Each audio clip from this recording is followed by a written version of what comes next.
Joining us this afternoon is House Prosecutor Congressman Terry Ridon. Sir, magandang hapon po and welcome back to Storycon. Magandang hapon, Congressman. Hi, Congressman. Ay, magandang hapon. Maraming salamat sa pag-imbita. Well, thank you sir for joining us this afternoon. Sir, to start off with yung kahapong impeachment hearing, ang sabi ng mga testigo unusual but not necessarily illegal. Pero kayo po, did you find anything suspicious with Did you find anything suspicious with the fact na sa backdoor sa fire exit dinadaan ng pera, sa gym bag nilalagay, and of course the amounts involved? Hindi, una sa lahat, huwag na tayong mag-debate tungkol dun sa unusual or suspicious or dun sa kakaiba at sa kaduda-duda. Hindi ba? Kasi ang malinaw naman po yung sinabi ng mga witness sa kabuuan po ng karera nila, more than 30 years in the banking sector, this was the first time that they had seen an encashment this big. Hindi ba? So, that basically should raise a red flag already kung ano ho bang klaseng transaction po ito. So, the next question would be, yung po bang paggamit ng confidential funds, doon po sa ibang mga opisina, ganyan din ba yun? Ganyan ba kalaki in one fell swoop yung pong pagkuha ng pong pondo for confidential funds? Hindi ba that would require so many bags of long bags, sabi ho nung mahabang mga bags, no? Katulad na sinabi po ng witness. So, I think that would be the next step forward on inquiring into this particular withdrawal. Ang pinag-uusapan lang naman po natin at this point is the fact of withdrawal. Hindi ba? So, if sinabi ng witnesses, nakakaiba ito, it is unusual, then we will end at that particular testimony na kakaiba. Ito pong paglalabas ng ganito kalaking pera mula po sa Land Bank. Actually, Congressman, the other day, pinapaliwanag ko kay Patrick Paes, kay Ami, at saka kay Ed, yung karanasan ko sa confidential fund nung panahon ni Pinoy, nung ako ay Cabinet Secretary. Mismo yung National Security Advisor, bariyang-bariya yung nakukuha ng intelligence fund. No? Siguro kasya sa isang maliit na supot. Yung supot ng mamulok sa Siopaw, ganun yung kanyang Brown confidential supot. fund ng National Security Advisor. Ano ka bang supot ng NSA. mamulok? Yung maliit lang yung ganyan lang. Brown supot. Oo. Kaya medyo ibang-iba talaga itong 125 million per withdrawal, no, at na umabot ng 500 million at 612 million. So, medyo naiiba talaga. Although sabi ng mga defense lawyer, hindi pala defense lawyer, mga senador, no, na nagmanifest from the minority ay walang kwan dyan, walang anomalya dyan. No? Hindi yan anomalous. Parang hindi nyo pa naman sinasabi na anomalous, Congressman, di ba? Tama ho yun. Nandito pa lang naman ho tayo doon sa paglalahad po ng facts, no? Pagka ho sinabi natin anomalous, di pupunta ho tayo sa conclusion of law. Di ma-objectan ho tayo nun, di ba? Tama. And papunta pa lang ho tayo doon sa mga susunod pong bahagi nung pong after the fact of withdrawal. Kasi okay, na-withdraw itong 125 million, ano po yung ginawa dito? So, papasok po tayo ngayon doon sa susunod pong bahagi ng paglilitis, yung pong pakipag-usap na po sa Commission on Audit, patungkol po doon sa notices of disallowance and yung pong decision with finality relating to confidential funds. No? So, 448 million po yung pinapasoli sa ating pong pangalang Pangulo personal dito po sa perang ito. At syempre, nakakalakip din po doon sa mga notices of disallowance po na ito at decision po ng COA, yung sinabi po nila very clear. Ginamit po ang confidential funds for non-confidential expenses, katulad po ng leadership training at iba pa. No? So, very precise po yung paggamit ng confidential funds na hindi po pwede sa mga non-confidential expenses. Yun yung isang bahagi pa lang po yun. And syempre, yung iba pa kong pieces of evidence would be yung pong Mary Grace Piatos and Company, no? Kung saan po gusto nating malaman talaga bang ang nag-exist si Mary Grace Piatos? Kung hindi nag-exist si Mary Grace Piatos, sino ang kumuha ng pera in the name of Mary Grace Piatos? And therefore, mapag-usapan po yung NBI report kung saan sinasabi ho nila na it appears that it was just a single group of persons no na pumirma po for the entirety of all the acknowledgement receipts that had received the money from confidential funds. No? So, yan po basically yung po magiging takbo nung pong paglalahad ng confidential funds misuse article po natin. In relation dyan, Congressman, sinong mga testigo ang ipapatawag nyo next week? Next week po nakatakda na po yung mga testigo. No? So yung pong mga miyembro po ng Intelligence and Confidential Funds Unit ng Commission on Audit. COA. Yung pong isasalang doon to provide the details and to authenticate the notices of disallowance and the decision with finality that had been issued by the COA. So titilad-tilad po yung pong batayan kung bakit po pinapasoli ng 448 million ang ating pong pangalawang Pangulo. Ami. Congressman, ang malaking istorya ngayon pinayagan na daw ni President Marcos na pabuksan yung tax records ni Vice President Duterte sa kayong asawa niya. Pinayagan na kasi kailangan hingin nyo ng BIR pala sa presidente. Kailan kaya maririnig yan? Yung kailangan masasama sa trial. Yun ang inaabangan din.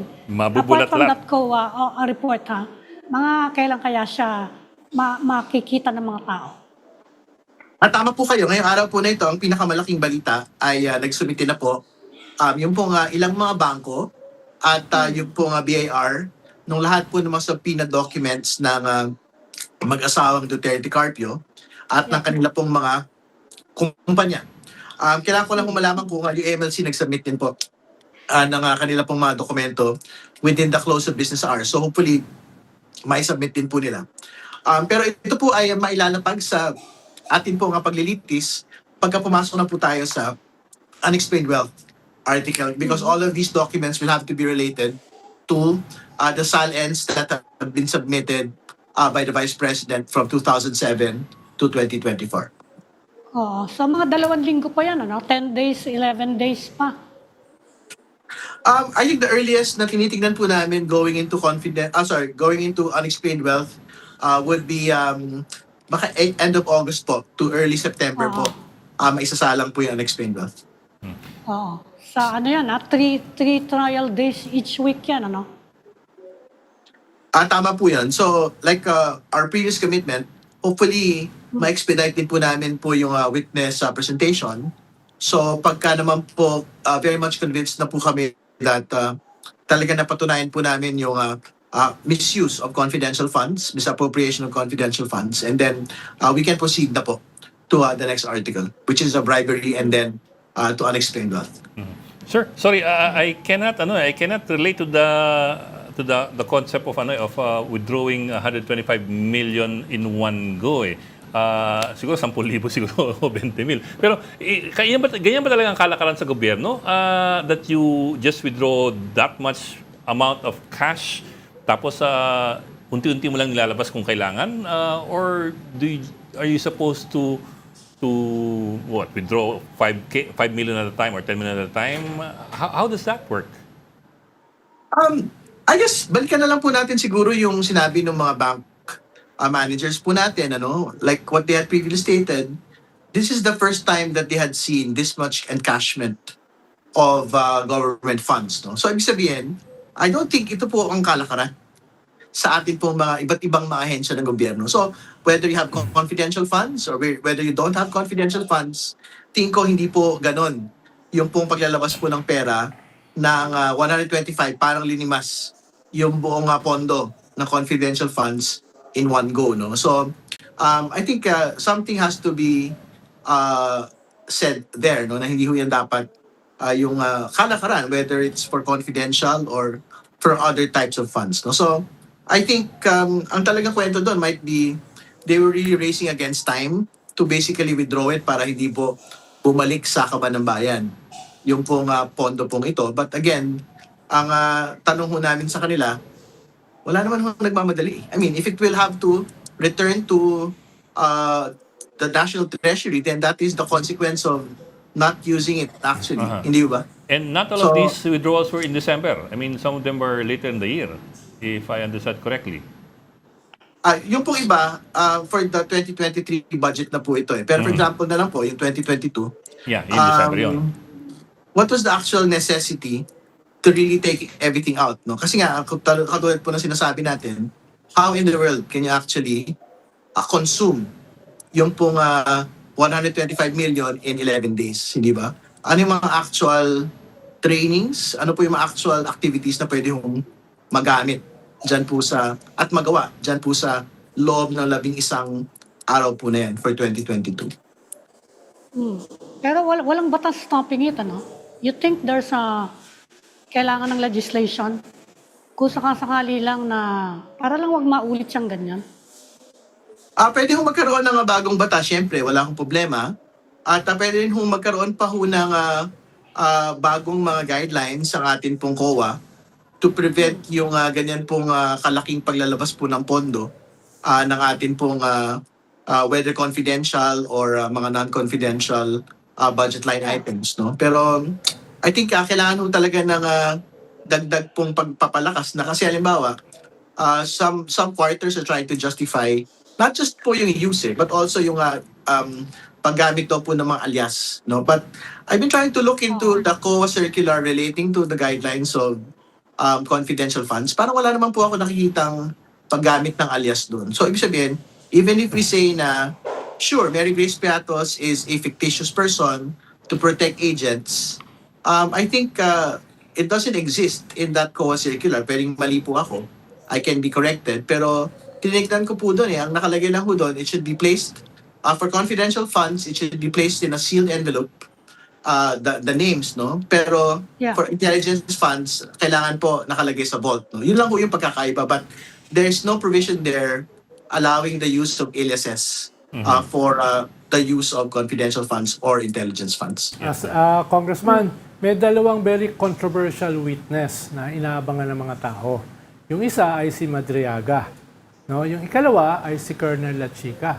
Dahil siya yung allegedly nag-distribute nung several 100 million na yan. No? So, kailan nyo sila ipapatawag? No?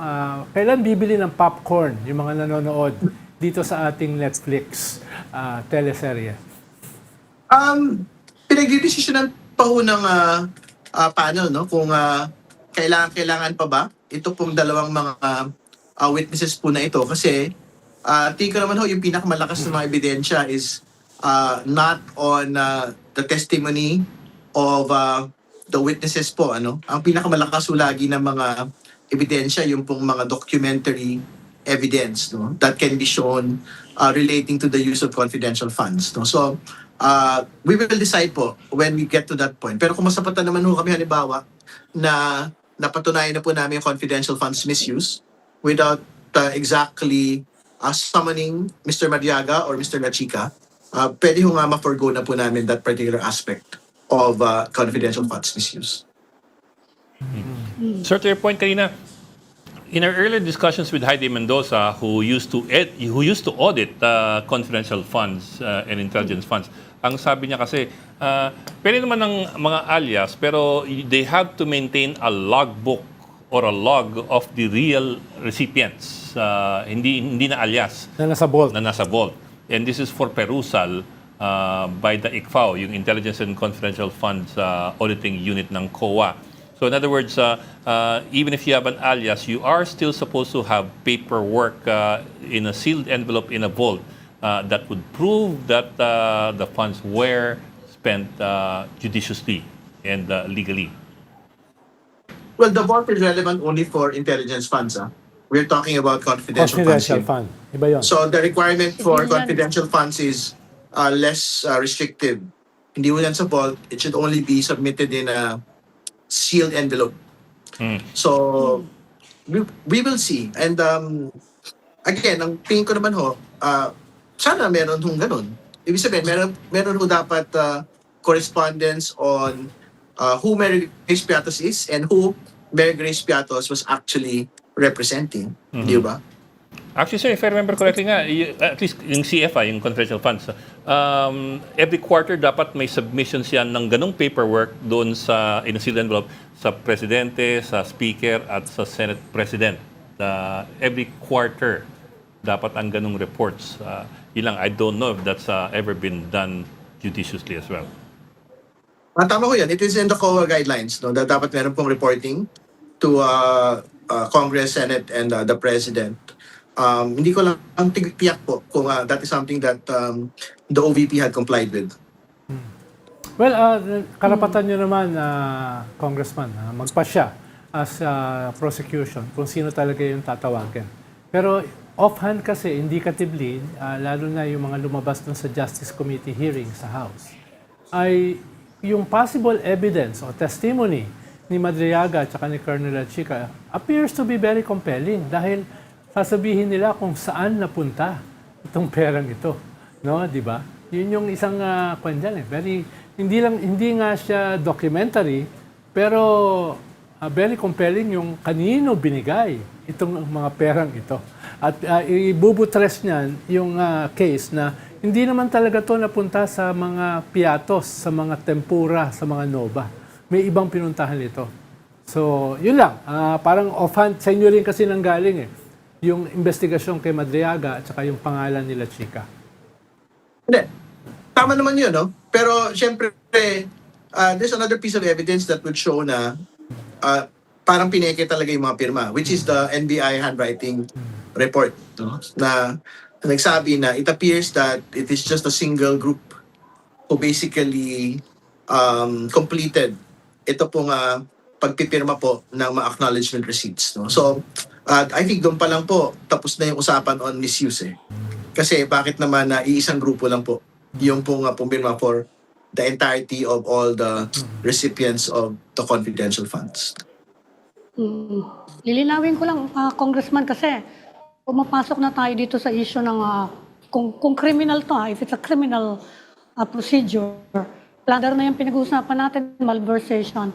Kung sakasakali lang, nagtatanungan yung mga tao, kung matapos ang impeachment trial, whether for or against conviction, pwede pa rin ituloy yung yung criminal investigation against the Vice President kung sakasakali lang.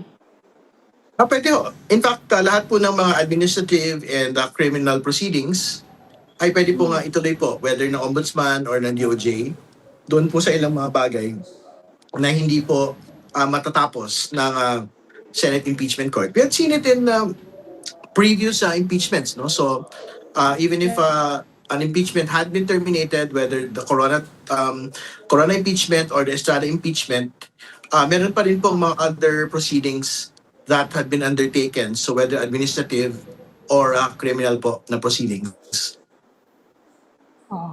Yan. Okay. Okay? Sige. Any more, Bok? Yeah? Ako, okay na ako. Okay. We'd like to say thank you Okay kay na. Congressman Terry Ridon, bahagi po ng House Prosecution Panel. Thank you for joining us this afternoon, Congressman Terry Ridon. Maraming salamat. Thank you, Congressman. Salamat, Congressman.